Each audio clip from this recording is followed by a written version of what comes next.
تو وہاں صورتحال یہ ہوگی کہ ہماری آواز کو کوئی اہمیت نہیں دے گا اور ہمیں کوئی پہچانے گا نہیں. بوقت ضرورت شاید ہی کوئی ہماری مدد کرنے کے لیے تیار ہو. تو یہ ہے اجنبی ہونے کا مطلب کہ جب اسلام شروع ہوا تو کوئی اس کو گلے سے لگانے والا نہیں تھا, کوئی اس کی حمایت کرنے والا نہیں تھا, کوئی اس کو قبول کرنے والا نہیں تھا, کوئی اللہ کے نبی کا ساتھ دینے والا نہیں تھا.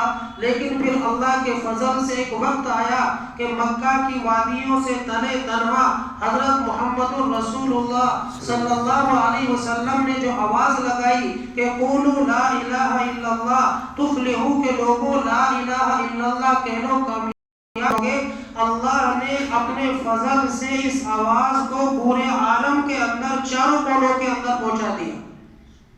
شروعات اجنبیت کی حالت میں ہوئی ہے, لیکن جب آواز لگانا شروع کیا, مسلسل آواز لگائی جاتی رہی, تو پھر اللہ کے فضل سے پورے عالم کے اندر, پوری دنیا کے اندر یہ آواز پہنچی ہے اور پورے عالم کے اندر اسلام کا تعارف پہنچا ہے.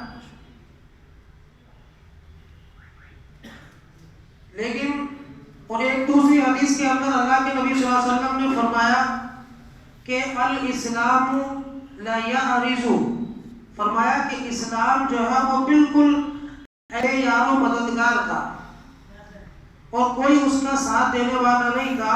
اور فرمایا کہ اسلام ایسے ہی لوٹے گا, ایسے ہی واپس سکڑنا شروع ہوگا, واپس سمٹنا شروع ہوگا. کما تعرض الحیۃ الی جحرها, جیسا کہ سیانپ اور بچھو اپنے بلوں میں واپس لوٹتے ہیں. جب گرمی کا زمانہ آتا ہے تو سیانپ اور بچھو اپنے بلوں سے باہر نکل جاتے ہیں, زمین پر پھیل جاتے ہیں. لیکن جب سردی کا زمانہ شروع ہوتا ہے تو واپس وہ اپنے بلوں میں گھس جاتے ہیں اور غائب ہو جاتے ہیں. تو اللہ کے نبی نے فرمایا کہ اسلام حجاز کی طرف, اسلام مکہ کی طرف, اسلام مدینے کی طرف ایسے ہی لوٹے گا, ایسے ہی سمٹے گا, ایسے ہی سکڑے گا جیسا کہ سیانپ اور بچھو سردی کے زمانے میں اپنے بلوں میں غائب ہو جاتے ہیں.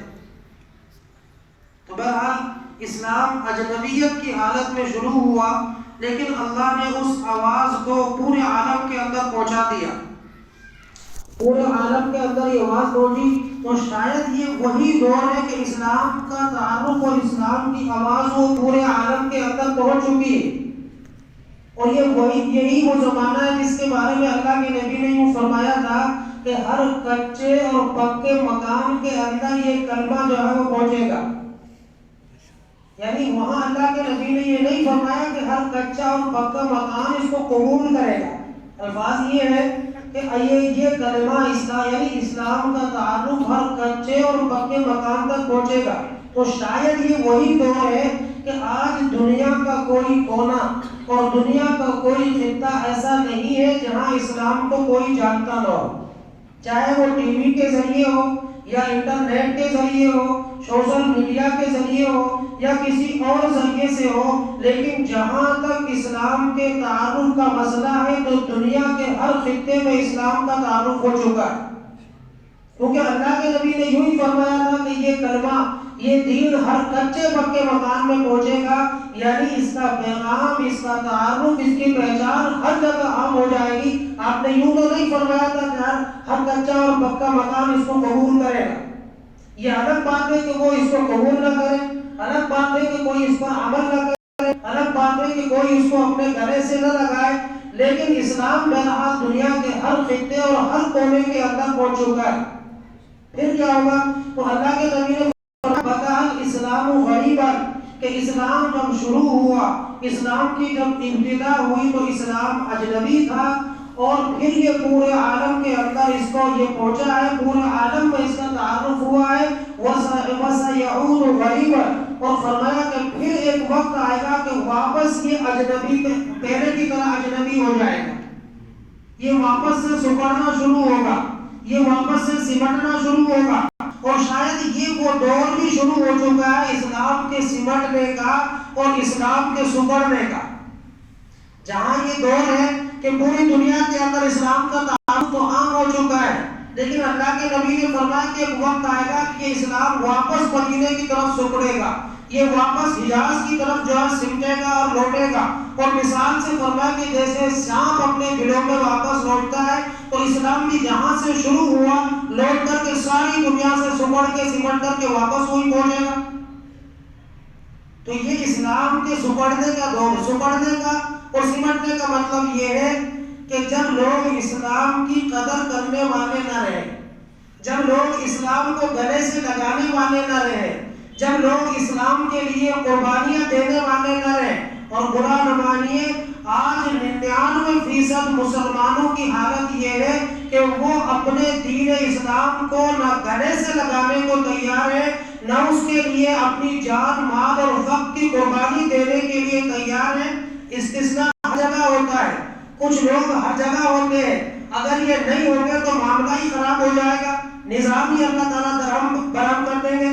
تو کچھ لوگ ہیں جو اللہ کے دین کی قربانیاں دے رہے ہیں یا دے رہے ہوں گے, لیکن ایسا نہیں ہے کہ 100% مسلمان اپنے دین سے یک طرفہ محبت کرنے والے ہوں, 100% مسلمان اس دین اسلام کے لیے مر مٹنے والے ہوں, 100% مسلمان دین کو سب سے زیادہ مقدم اور سب سے زیادہ ترجیح دینے والے. آج صورتحال یہ ہے کہ ہم نے کامیابی صرف اس کا نام سمجھ لیا ہے کہ ہمارے پاس دنیا زیادہ سے زیادہ حاصل ہو جائے. میں نے اسی لیے قرآن کی ایک آیت اور پڑھی ہے, قد افلح المؤمنون, اور ایک حدیث پڑھی ہے قد افلح واسلم. آج مسئلہ کیا ہے کہ اسلام سکڑ کیوں رہا ہے اور اسلام سمٹے گا کیسے؟ اگر یہ فکر نہ کی گئی اور آنے والی نسلوں میں اسلام کو داخل کرنے کی محنت اور انتظام اور نظام نہیں بنایا گیا تو اسلام سکڑ جائے گا. اور یہ اللہ کے نبی کی پیشین گوئی ہے, وہ ہو کر کے رہے گا. لیکن ہماری یہ ذمہ داری ہے کہ ہم اسلام کو سکڑنے سے اور اسلام کو سمٹنے سے بچائیں. اور اس کا طریقہ یہ ہے کہ ہمیں غیروں سے کوئی شکوہ نہیں ہے, غیروں سے کوئی گلہ نہیں ہے. اصل گلہ تو ہمیں اپنے آپ سے ہے. ہم اپنے آپ کو مسلمان بھی کہتے ہیں, ہم لا الہ الا اللہ محمد رسول اللہ کا اقرار بھی کرتے ہیں اور اسلام ہمیں پسند بھی نہیں ہے. ہم اپنے آپ کو مسلمان بھی کہتے ہیں لیکن اسلام کی حقیقت ہمارے اندر پیدا نہیں ہے. ہم صرف نام کے مسلمان دنیا کے اندر ہیں. اس لیے کہ اسلام کیا کہتا ہے, اسلام کا مطالبہ کیا ہے, اسلام کا تقاضا کیا ہے, اسلام کی حقیقت کیا ہے, اس سے مسلمانوں کو اس کی کوئی پرواہ نہیں ہے. بلکہ ہر آدمی نے کسی ایک چیز کو کامیابی سمجھ رکھا ہے. ہر آدمی کا کامیابی کے بارے میں ایک الگ نظریہ ہے. جب اس نے ایک چیز کو کامیابی سمجھ لیا, وہ اس کے پیچھے دوڑ لگاتا ہے, وہ اس کے لیے محنت کرتا ہے, وہ اس کے لیے جدوجہد کرتا ہے اور کسی کی پرواہ نہیں کرتا کوئی کیا کہے گا. مثال کے طور پر کسی آدمی نے اس کو کامیابی سمجھ لیا کہ آدمی کے پاس پیسہ زیادہ سے زیادہ ہونا چاہیے. ایک آدمی کا نظریہ ہے کہ انسان کے پاس زیادہ سے زیادہ مال و دولت ہو تو وہ کامیاب ہے. جب اس نے اس کو کامیابی سمجھ لیا تو اب وہ پیسے کے پیچھے دوڑتا ہے. وہ پرواہ نہیں کرتا کہ وہ حلال سے آئے یا حرام سے آئے, جو چاہے کر کے آئے, پیسہ آنا چاہیے. یہاں تک کہ اگر پیسے کے لیے دین کو بیچنا پڑے تو وہ دین بیچ کر کے بھی جو ہے پیسہ حاصل کرے, اس لیے کہ اس نے کامیابی پیسے کو سمجھ لیا ہے. یا بعض آدمی ہے وہ سمجھتا ہے کامیابی یہ ہے کہ سیاست کے اندر میرا ایک نام ہونا چاہیے, سیاست کے اندر میری ایک پہچان ہونی چاہیے. تو اب وہ سیاست میں اپنی پہچان بنانے کے لیے دن رات ایک کر دیتا ہے, ساری محنت, ساری توجہ, ساری قربانی وہ سیاست میں اپنے آپ کو چمکانے کے لیے لگاتا ہے. ایک آدمی تجارت میں جو ہے بڑا نام کرنے کو اپنی کامیابی سمجھتا ہے. یا ایک آدمی وہ ہو سکتا ہے کہ جو دنیاوی اعتبار سے کسی بڑے عہدے کو حاصل کرنا کہ میں کوئی بڑا عہدہ مجھے مل جائے, میں بڑا افسر کہیں کا بن جاؤں, اس کو وہ کامیابی سمجھتا ہے. تو عرض کرنے کا مقصد یہ ہے کہ ہر آدمی نے ایک ایک چیز کو الگ الگ نظریے کے اعتبار سے کامیابی سمجھا ہے اور وہ اس کو اپنا نقطہ بنا کر کے, اس کو اپنا ہدف اور مقصد بنا کر کے اس کے پیچھے چلتا ہے. لیکن لوگوں کے یہ سارے نظریات غلط ہیں. دولت کو کامیابی سمجھنا بھی غلط, سیاست میں بڑے مقام کو کامیابی سمجھنا بھی غلط, یا حکومت کے اندر بڑے عہدے کو کامیابی سمجھنا بھی غلط. یا معاشرے کے اندر اپنی پہچان کو کامیابی سمجھنا وہ بھی غلط. اور غلط ہونے کی دلیل یہ ہے کہ اگر مال و دولت کا زیادہ ہونا کامیابی ہے، اگر کاروبار کے اندر سکسیس ہونا اس کا نام کامیابی ہے، اگر سیاست کے اندر بڑا نام کمانا اس کا نام کامیابی ہے، تو پھر اللہ کی طرف سے 24 گھنٹے میں 5 مرتبہ جو آواز لگائی جاتی ہے اور 5 ٹائم میں 10 مرتبہ آواز لگائی جاتی ہے حی علی الفلاح حی علی الفلاح، اور کامیابی کی طرف. اگر دولت کمانا کامیابی ہے تو پھر یہاں آپ کو کس کامیابی کے لیے بلایا جا رہا ہے؟ اگر سیاست میں بڑا نام کرنا یہ کامیابی ہے تو پھر حی علی الفلاح کہہ کر کے آپ کو کون سی کامیابی کی طرف بلایا جا رہا ہے؟ اگر سماج کے اندر اپنی پہچان بنانا بڑی کامیابی ہے تو یہ کام تو ہم سب کر ہی رہے ہیں.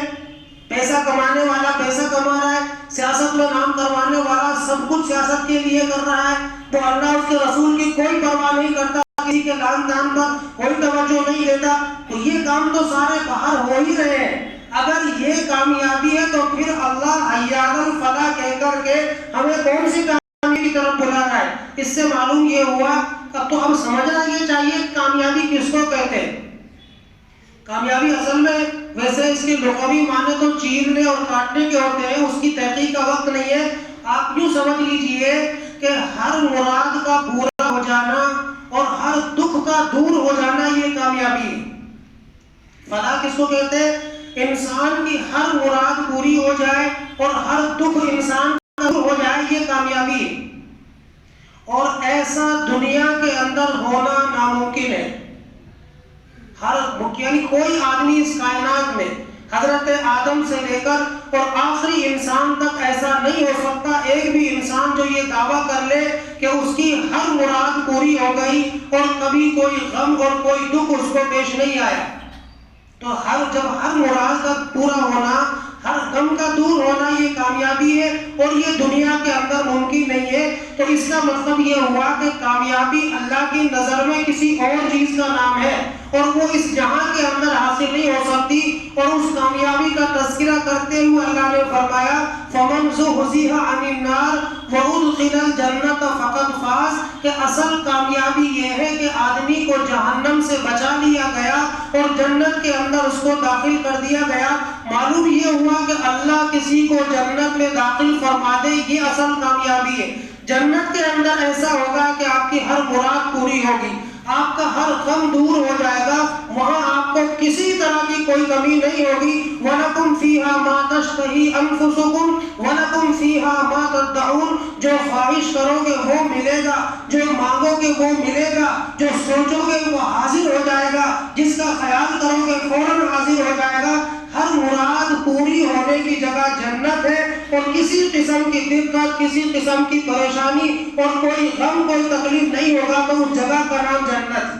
اسی لیے اللہ نے فلاح کے ساتھ میں جو آگے فرمایا شروع میں قد افلح المؤمنون، درمیان میں کچھ صفات ہے، فرمایا کہ بے شک وہ ایمان والے فلاح پانے والے. تو فلاح کیا پانے والے؟ آگے چل کر فرمایا ہے الذین یرثون اولئک هم الوارثون، فرمایا کہ یہ وہ لوگ ہیں جو جنت کے وارث ہوں گے، یعنی جنت ان کو ملے گی. تو فلاح کے اندر اور جنت کے اندر تعلق ہے، ایک رابطہ ہے کہ فلاح اس کا نام ہے کہ کسی آدمی کو اللہ تعالیٰ جنت میں داخل فرما دے. تو اصل کامیابی یہ ہے کہ ہر مراد پوری ہو جائے اور ہر غم دور ہو جائے، اور اس کا دنیا کے اندر ہونا ناممکن ہے، یہ آخرت کے اندر ہوگا. تو اصل کامیابی یہ ہے کہ آخرت میں اللہ کسی کو جہنم سے بچا لے اور جنت کے اندر اس کو داخل فرما لے، اور اس کی بنیاد وہ دین اور ایمان ہے. اس لیے کہ ایمان کے بغیر تو بنیاد چلے گی نہیں. قرآن میں صاف فرما دیا ان الذین کذبوا بآیاتنا واستکبروا عنها لا تفتح لهم ابواب السماء ولا يدخلون الجنة حتى يلج الجمل في سم الخياط. اللہ نے فرمایا کہ اگر ایمان، جس مثال دے کر کے سمجھایا کہ جس طرح سے سوئی کے سوراخ میں کوئی اونٹ نہیں گزر سکتا، جس طرح سے اونٹ کے سوئی کے اندر سوراخ ہوتا ہے، سوئی کے ناکے کے اندر جس طرح سے اونٹ نہیں گزر سکتا، اس طرح سے بغیر ایمان کے کوئی آدمی جنت میں داخل نہیں ہو سکتا.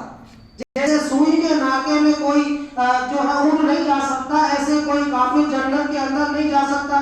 بہرحال عرض کرنے کا مقصد یہ ہے کہ ہم نے اپنے اعتبار سے جس چیز کو کامیابی سمجھ رکھا ہے اور اس کے پیچھے انسان دوڑ لگا رہا ہے، انسانوں کا یہ نظریہ غلط ہے۔ اگر یہ چیز کامیابی ہوگی تو اللہ کی طرف سے مسجد کا مؤذن آپ کو یہ آواز دے کر کے نہیں بلاتا کہ حی علی الفلاح، آؤ کامیابی کی طرف۔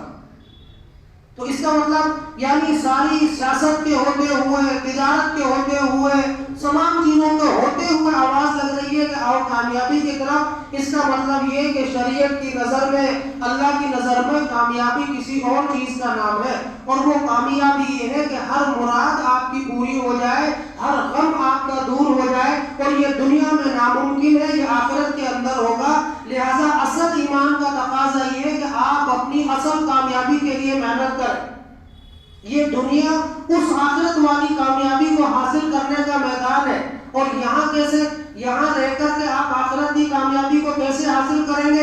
اس کا طریقہ یہ ہے کہ وہ دین اسلام جو اجنبیت کی حالت میں شروع ہوا تھا، پھر اس کا تعارف ساری دنیا کے اندر پہنچا ہے، اور پھر وہ اجنبی ہو جائے گا۔ تو اس اسلام کو اجنبی ہونے سے اور سکڑنے سے اور سمٹنے سے بچانا ہے۔ اس کے لیے جو کوششیں، جو محنتیں اور جو قربانیوں کا کیا جائے، وہ قربانی مسلمانوں کو دینی ہے۔ اور سب سے پہلا کام تو یہ ہے کہ ہم حقیقت کے مسلمان بنے، ہم اسلام کی قدر کرنے والے بنے، اسلام کو اپنے گلے سے لگانے والے بنے۔ اس لیے کہ ایمان اور اسلام کا معاملہ اتنا سادہ سا نہیں ہے کہ آپ نے کلمہ پڑھ لیا، مسلمان ہو گئے، مسئلہ حل ہو گیا، بلکہ ایمان اور اسلام ایک انقلاب اور تبدیلی کا نام ہے۔ جب آدمی لا الہ الا اللہ محمد رسول اللہ کہتا ہے تو اس کے اندر ایک انقلاب آنا چاہیے، ایک تبدیلی آنی چاہیے، اور سب سے پہلا انقلاب، سب سے پہلی تبدیلی یہ آنی چاہیے کہ اس کلمے کو پڑھنے والا صرف اللہ کے سامنے جھکنے والا بنے، کسی غیر اللہ کے سامنے جھکنے والا نہ بنے۔ اور غیر اللہ کے اندر ہر چیز آتی ہے جو اللہ کے علاوہ ہے، چاہے وہ اپنا نفس ہو، چاہے وہ دولت ہو، چاہے وہ پیسہ ہو، یا دنیا کا پاورفل انسان ہو، یا ہمارا معاشرہ ہو، کوئی بھی معاملہ ہو، انسان اللہ کے سامنے جھکنے والا بنے۔ یہ سب سے پہلی تبدیلی جو ہے وہ انسان میں آنی چاہیے۔ اسی لیے ایمان کے بعد نماز کا تذکرہ آتا ہے کہ نماز اللہ کے سامنے جھکنے کی عملی تصویر ہے۔ نماز کا مطلب یہ ہوتا ہے کہ جیسے تم نماز میں اللہ کے سامنے جھکتے ہو، جب ایک مرتبہ نیت باندھ لی تو ادھر ادھر دیکھنا گوارا نہیں کرتے، حتیٰ کہ اپنے کپڑوں کو صحیح کرنا بھی گوارا نہیں کرتے، اپنی داڑھی کو کھجلانا بھی گوارا نہیں کرتے۔ کیوں؟ اس لیے کہ آپ اللہ کے سامنے جھکے ہوئے ہو۔ تو نماز کے ذریعے سے آپ کو یہ سبق دیا گیا ہے، جیسے نماز میں تم اللہ کے سامنے جھکے ہوئے ہو، تمہیں نماز کے باہر بھی اللہ کے سامنے جھکا ہوا رہنا ہے۔ جیسے آپ نماز میں اللہ کے سامنے ہو، نماز کے باہر والی زندگی میں بھی آپ اللہ کے سامنے ہو، وہاں بھی آپ کو یہ خیال ہونا چاہیے کہ اللہ کی مرضی کے بغیر مجھے ادھر ادھر نہیں دیکھنا ہے، اللہ کی مرضی کے بغیر مجھے کسی کے ساتھ میں کوئی معاملہ نہیں کرنا ہے۔ ہر جگہ اس بات کا خیال رکھا جائے کہ یہاں اللہ اور اس کے رسول کی مرضی کیا ہے۔ تو بہرحال یہ اسلام ہے، اللہ کا بڑا انعام ہے کہ اللہ نے ہمیں یہ نعمت اور یہ دولت عطا فرمائی، اور نعمتوں کا اصول یہ ہے کہ آپ نعمتوں کی قدر کرو گے تو اللہ اس میں برکت دے گا، اگر ناشکری اور ناقدری کرو گے تو اللہ ان نعمتوں کو چھین لے گا۔